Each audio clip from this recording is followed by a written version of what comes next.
जय माता रानी की। आज आप सभी के लिए श्राद्ध के विषय में कुछ महत्वपूर्ण जानकारी लेकर के आए हैं। प्रायः श्राद्ध के विषय में सबको समझ में नहीं आता है, तो आज हम आपको बताएंगे श्राद्ध के विषय में कब श्राद्ध करना चाहिए, श्राद्ध न करने से क्या दोष होते हैं और श्राद्ध करने के क्या लाभ होते हैं। इन सभी विषयों पर आज चर्चा करेंगे।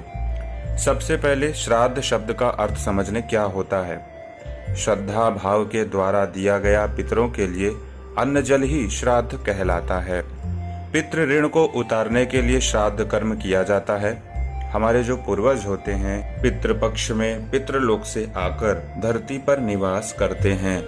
हमारे धर्म शास्त्रों में ऐसी मान्यता है कि पितृपक्ष में जो भी पितरों के निमित्त अन्न जल दान किया जाता है उसे हमारे पूर्वज पितृदेवता स्वीकार करके हमारे जीवन में सुख समृद्धि प्रदान करते हैं। इससे व्यक्ति के जीवन में दीर्घायु, पुत्र प्राप्ति, यश, कीर्ति, समाज में मान सम्मान की प्राप्ति होती है। हमारे शास्त्रों में देवताओं से पहले पितरों को प्रसन्न करना अनिवार्य बताया गया है। हमारे पितृ देवता हमसे संतुष्ट नहीं होते तब तक देवता भी हमारे द्वारा किए गए पूजा पाठ को स्वीकार नहीं करते हैं। ऐसा इसलिए है क्योंकि देवता जब ये देखते हैं कि जो व्यक्ति अपने पूर्वजों को संतुष्ट नहीं कर सकता वह हमें क्या संतुष्ट कर पाएगा।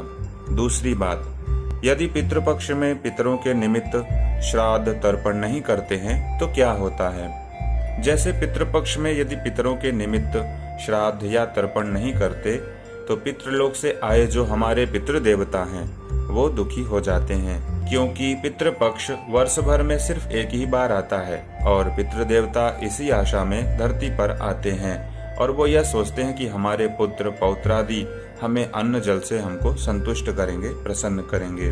पर जब उनके पुत्र और पौत्रादि उनके निमित्त कुछ भी नहीं करते हैं तो उनके पितर दुखी और निराश होकर के शाप दे करके पुनः लौट जाते हैं, जिसके कारण घर में मानसिक मनमुटाव, क्लेश, दुख, दरिद्रता, निर्धनता, संतान उत्पत्ति में बाधा, विवाह में रुकावट, अकाल मृत्यु तथा आए दिन किसी न किसी प्रकार की समस्याएं बनी ही रहती हैं, जिससे मनुष्य का पूरा जीवन अस्त व्यस्त हो जाता है।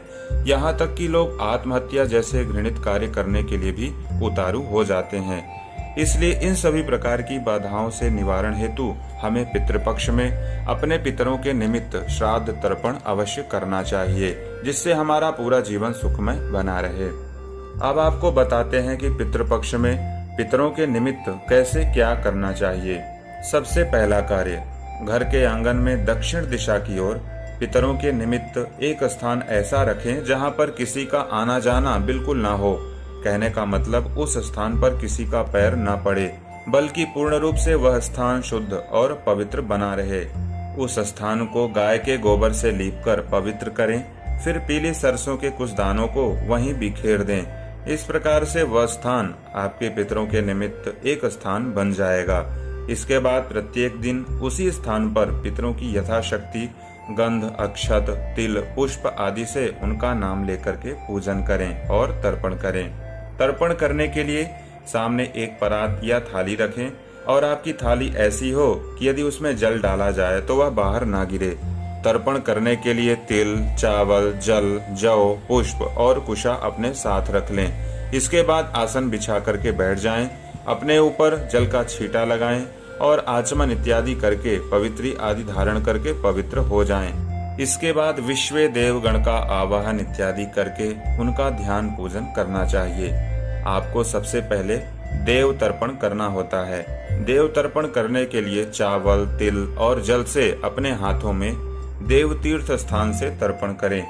इसके बाद ऋषि तर्पण, फिर दिव्य मनुष्य तर्पण, फिर दिव्य पितृ तर्पण, यम तर्पण, मनुष्य पितृ तर्पण, भीष्म तर्पण, सूर्य अर्घ्य, ब्रह्म अर्घ्य, विष्णु अर्घ्य, रुद्र अर्घ्य, सविता, मित्र, वरुण आदि का पूजन और अर्घ्य प्रदान करें। इसके बाद 3 बार ओम अच्युताय नमः इस मंत्र का जाप करें और आसन के नीचे जल छोड़कर अपने मस्तक पर तिलक करें।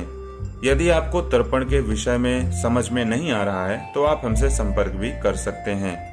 अब श्राद्ध कैसे करना है इसको भी समझ लीजिए। पितृपक्ष में जिस दिन मृत्यु तिथि अर्थात परिवार में जिनकी मृत्यु हो चुकी है उनकी उसी तिथि को मृत्यु तिथि भी कहा जाता है। अतः इसी मृत्यु तिथि में ब्राह्मण को बुलाकर उनसे श्राद्ध कर्म की पूजा करवाना चाहिए। यदि आपको मृतक की तिथि का ज्ञान नहीं है तो पितृपक्ष में अमावस्या के दिन उनके निमित्त श्राद्ध किया जा सकता है। यदि आप पितृ श्राद्ध कर्म से संबंधित कोई जानकारी चाहते हैं तो आप हमसे दिए गए हुए नंबर पर संपर्क भी कर सकते हैं। जय श्री